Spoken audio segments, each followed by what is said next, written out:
Bună, dragii mei! Bine ați venit la previziunile pentru energia lunii aprilie. Acestea se aplică pentru toți cei care au ascendentul, soarele și luna în leu. Încep în prima parte a emisiunii prin a descrie tranzitele astrologice din această lună, iar apoi vedem împreună ce ne spune energia prin cărțile de oracol, prin cele de tarot, dar și prin talismane.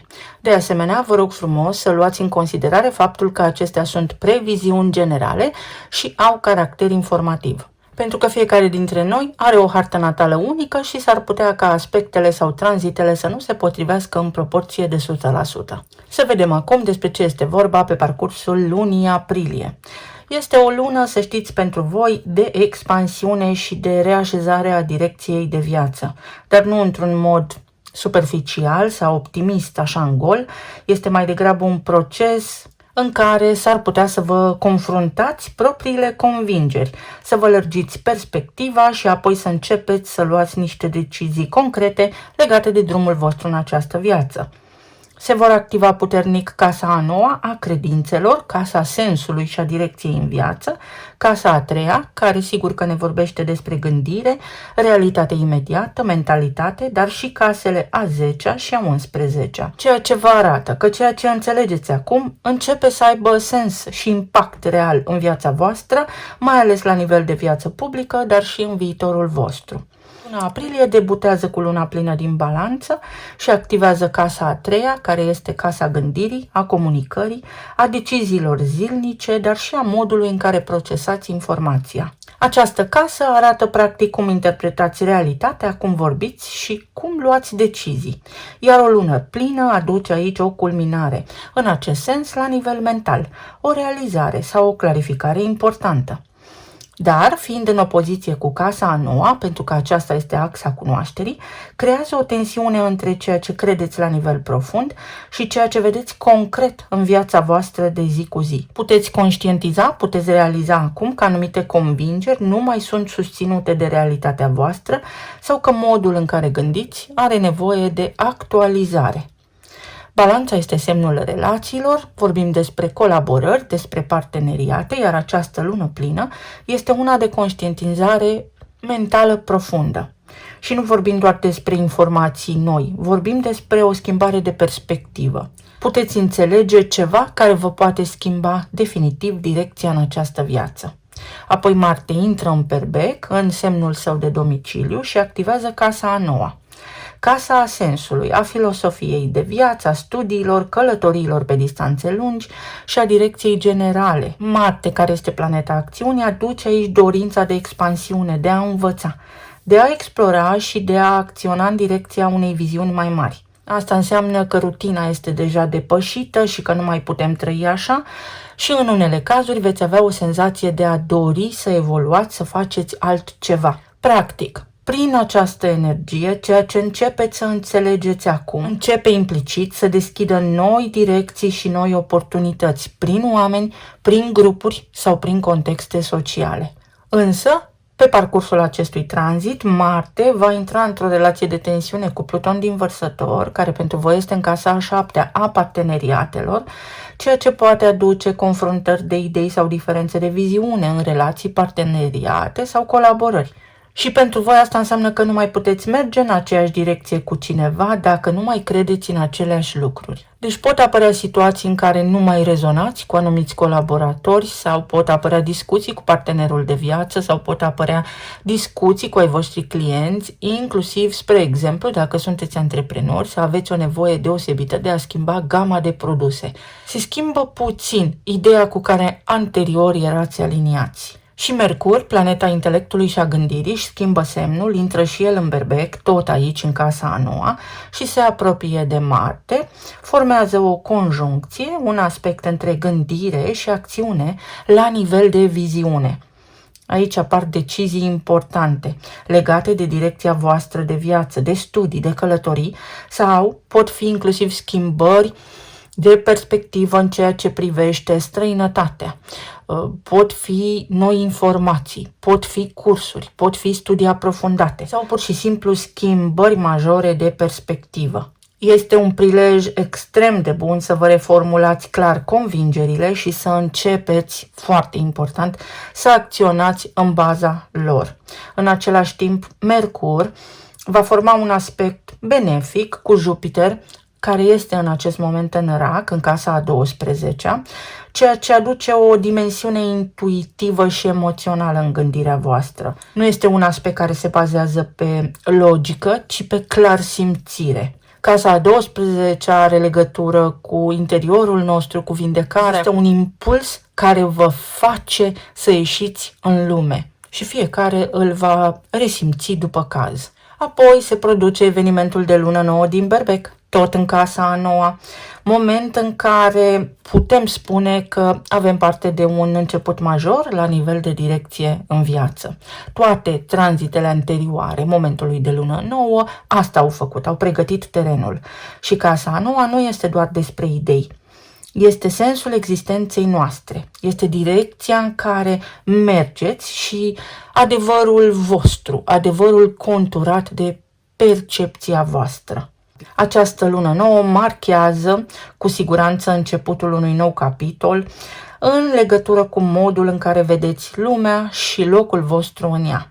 În plus, va forma un aspect favorabil cu Pluton din Vărsător din casa a 7-a, ceea ce arată că această schimbare de perspectivă influențează în mod direct relațiile voastre.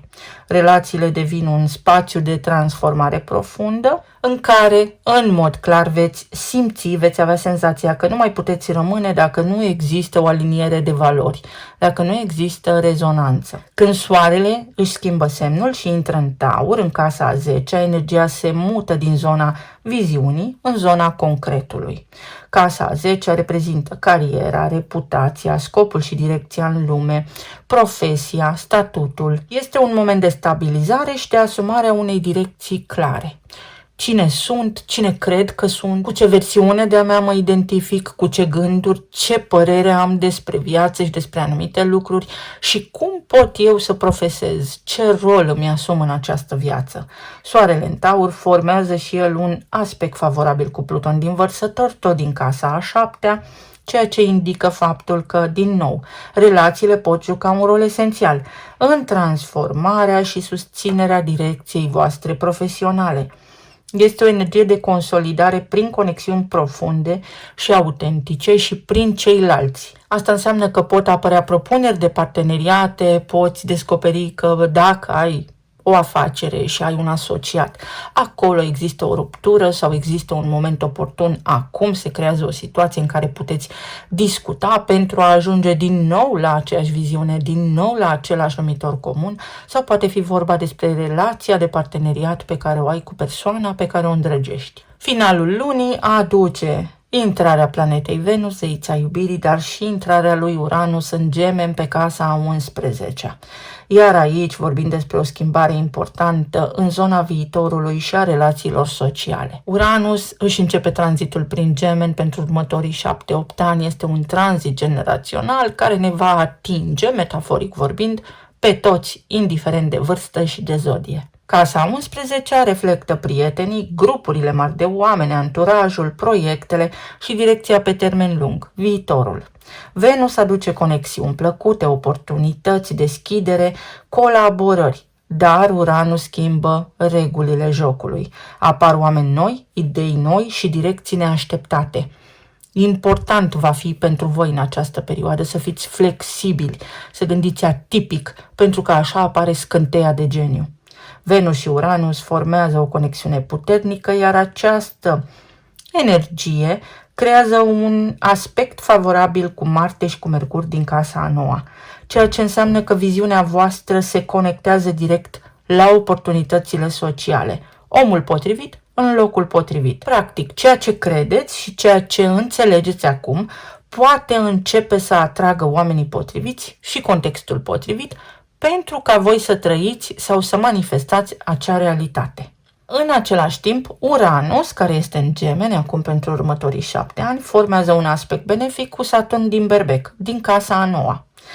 Iar acest lucru este extrem de important, pentru că schimbarea de viziune este susținută de o structură. Nu vorbim doar despre inspirație sau despre a visa măreț. Este un moment în care direcția este clară și ceea ce vă doriți poate fi construit, consolidat, pas cu pas în timp, adică palpabil, realizabil. Privind așa luna ca un întreg, procesul este destul de fluid și de coerent, pentru că în primă fază avem tranzite în casa a treia, vine cu claritate mentală prima parte a lunii, apoi intrați într-o etapă în care viziunea voastră despre viață este atinsă, soarele va aduce lucruri concrete în casa a 10-a, puteți începe să înțelegeți care vă este rolul sau, dacă doriți să vă schimbați profesia, dacă doriți să faceți anumite schimbări, dacă aveți ceva de oferit lumii. Acesta este momentul oportun și prielnic să o faceți. Aspectele din această lună vă susțin evoluția prin conștientizare, acțiune și claritate și vă facilitează, să spunem, conexiuni între viziune și realitate. Transformarea se produce. Poate mai subtil, poate mai direct, însă viitorul vostru cu siguranță acum se poate schimba în cazul în care actuala realitate vă displace. Așadar, vă doresc minte limpede și să vă fie clar încotro vreți să mergeți, dar și de ce, alături de cine. Să vedem ce ne spune și oracolul. Eu mă bucur pentru că este o lună puternică, mai ales pentru cei care au ascendentul în leu, și eu l-am, și este o lună care deschide drumuri, să spunem. Aici avem o salcie, tot ceea ce s-a întâmplat în familie, necazurile care au existat, morcovul, oportunități de creștere sau de recoltă, soarele, guvernatorul leului, stare de bine și fericire. Și aici avem un element care ne indică vești noi, colete în unele cazuri, dar și oportunități noi, comunicare nouă. Poate fi în unele cazuri o situație veche care are legătură cu familia voastră, ceva neplăceri care au existat, care acum ajung în lumina reflectorului, se discută, se vindecă și se încheie. Poate fi vorba despre recuperarea unor bunuri care vă aparțin, o moștenire care poate fi dobândită sau ceva aspecte legale care se pot lămuri, se pot clarifica, pentru că veți avea tranzite prin casa a noua care are legătură cu asta și am auzit un sunet. Asta înseamnă că pot fi niște vești, pot fi inclusiv niște studii, poate fi o decizie care în prima fază să pară banală, poate, dar care este exact decizia potrivită, catalistul schimbării.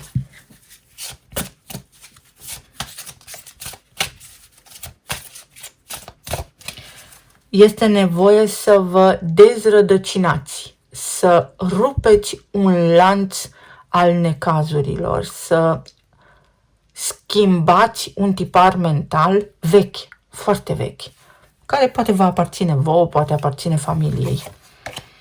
Și Berbecul, toată casa a noua, luna nouă din Berbec, Saturn în Berbec, Neptun în Berbec, Mercur în Berbec, Marte în Berbec, Chiron în Berbec. Casa a noua va fi centrul de atracție, să spunem așa, parcul de distracție pentru voi în această lună, iar asta înseamnă chestiuni legale, credința voastră, ceva trebuie schimbat acolo, ceva trebuie cernut, poate educație, poate studii aprofundate sau poate noi oportunități, noi drumuri, străinătatea, alte civilizații, poate o limbă străină sau poate un limbaj de programare, pentru că și acela este o limbă străină. Intrăm în perioada digitalizării, suntem deja în ea, dar cumva putem privi luna aprilie ca primul semn de avertisment, desigur într-o notă optimistă, că nu avem timp de pierdut. Să vedem pe zona de relații, plan material și emoțional, ce ne spune și tarotul, ce mesaje are pentru luna aprilie.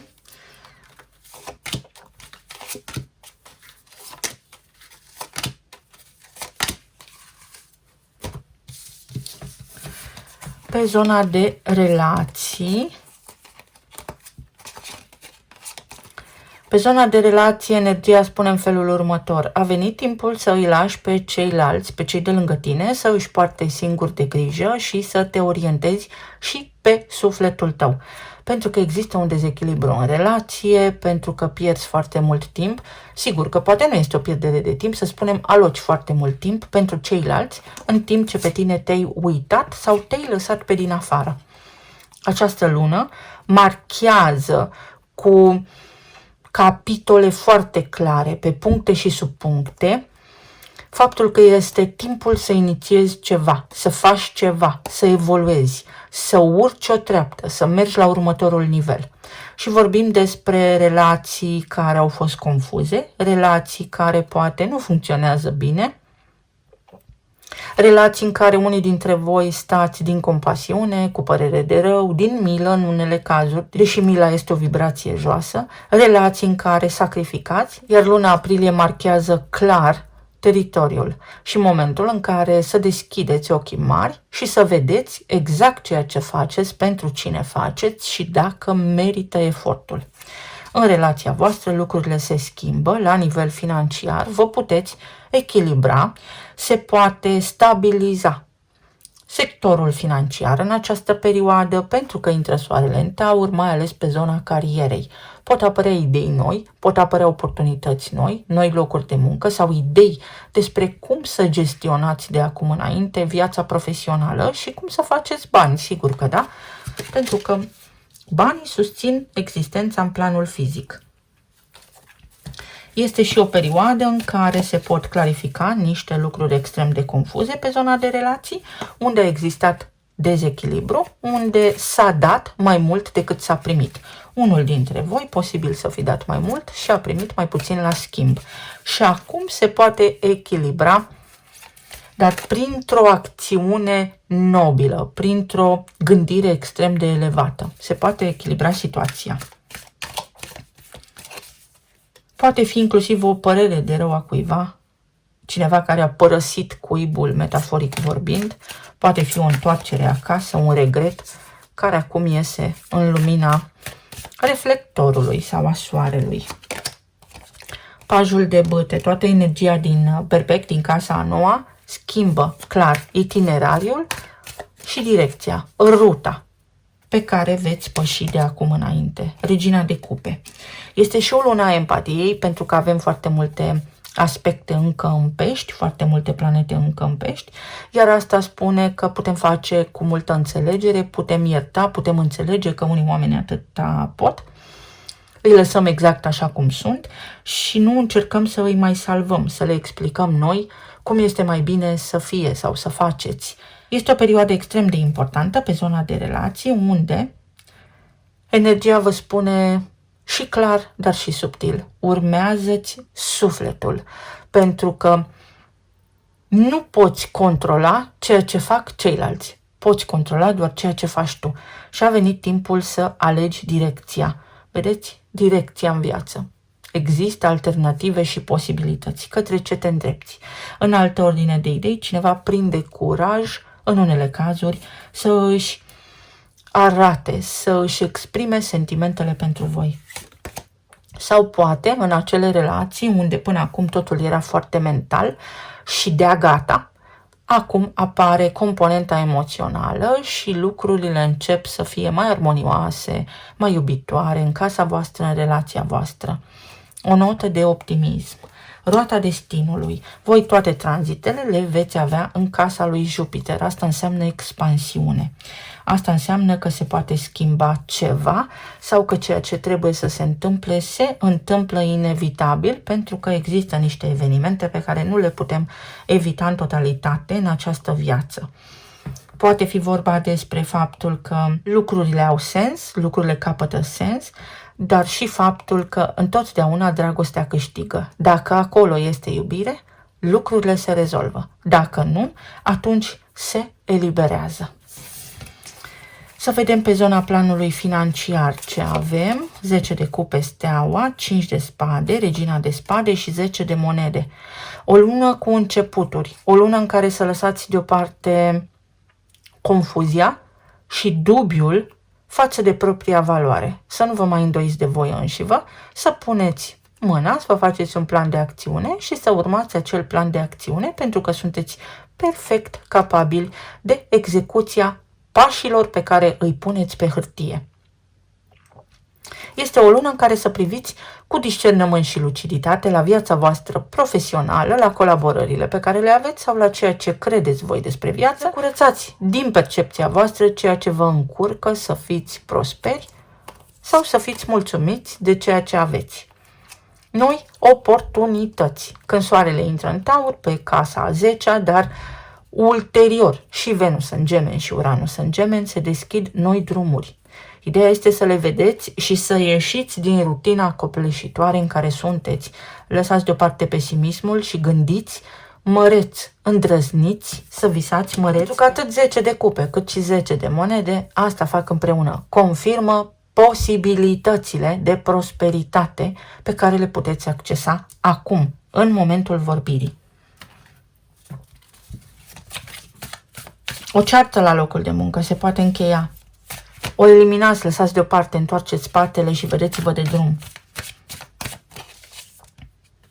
Se pot soluționa niște conflicte, se pot preda niște proiecte, puteți accesa niște fonduri. Uite, regina de monede, regina de spade și regina de monede spun în felul următor.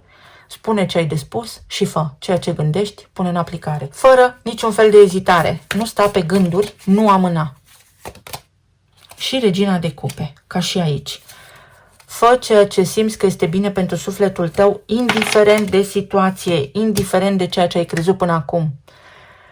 Este o lună nu ușoară, nu grea. Este o lună care ne testează, ne pune sub presiune și cât credem că putem avea, atât avem. Cât credem că merităm, atât ne dă viața, ca să înțelegeți ce vreau să spun. Pe zona emoțională, 6 de cupe, 8 de bâte, înalta preoteasă și 6 de spade.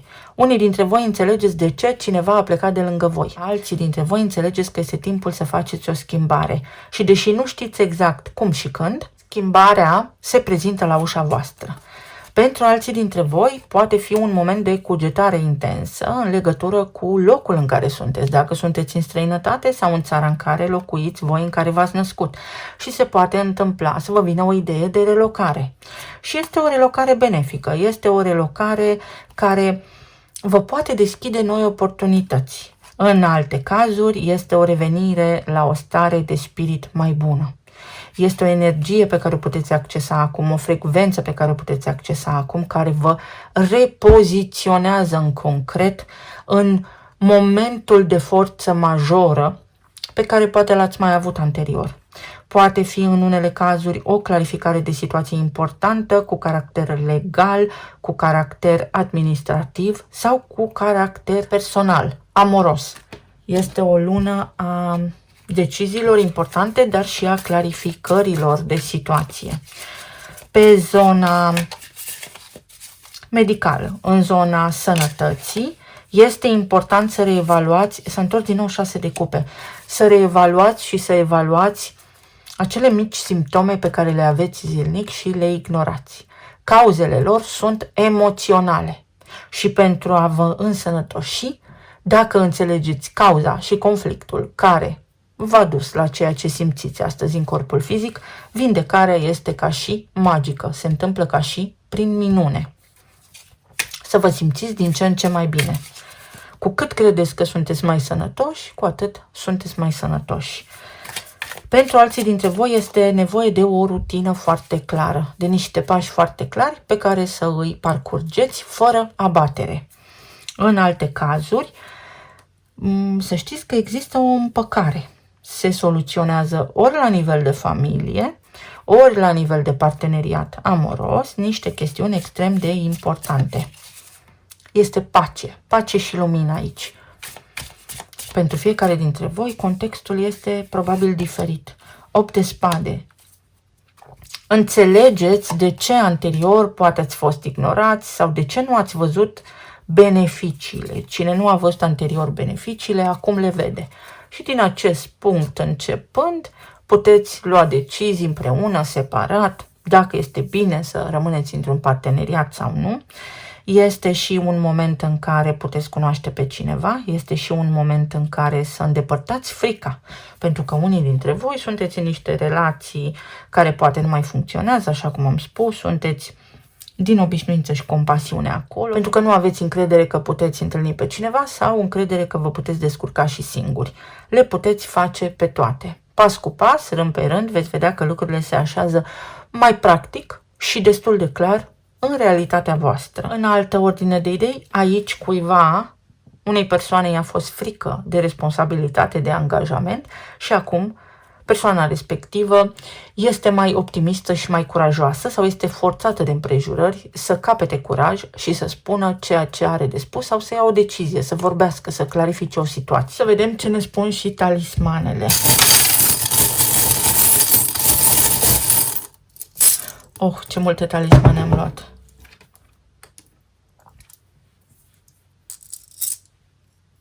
Post-scriptum, te iubesc. O revenire. Se clarifică o situație mai veche.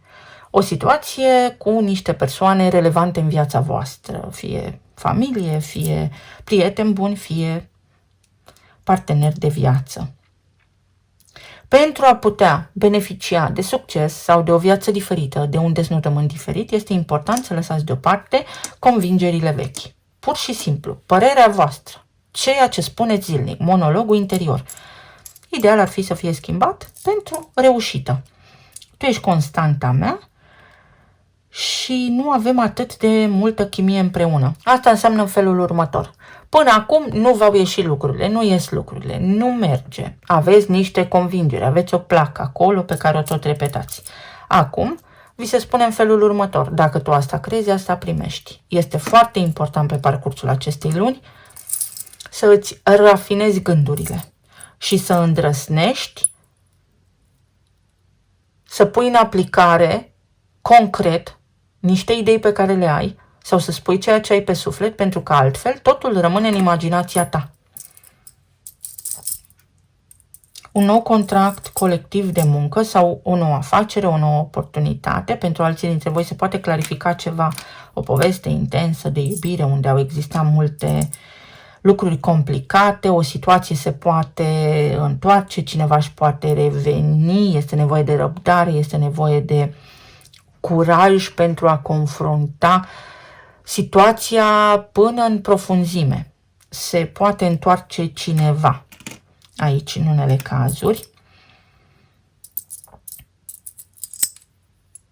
La nivel financiar, dacă îndrăzniți să credeți că puteți fi mai bine, că puteți avea un serviciu mai bun, așa se întâmplă.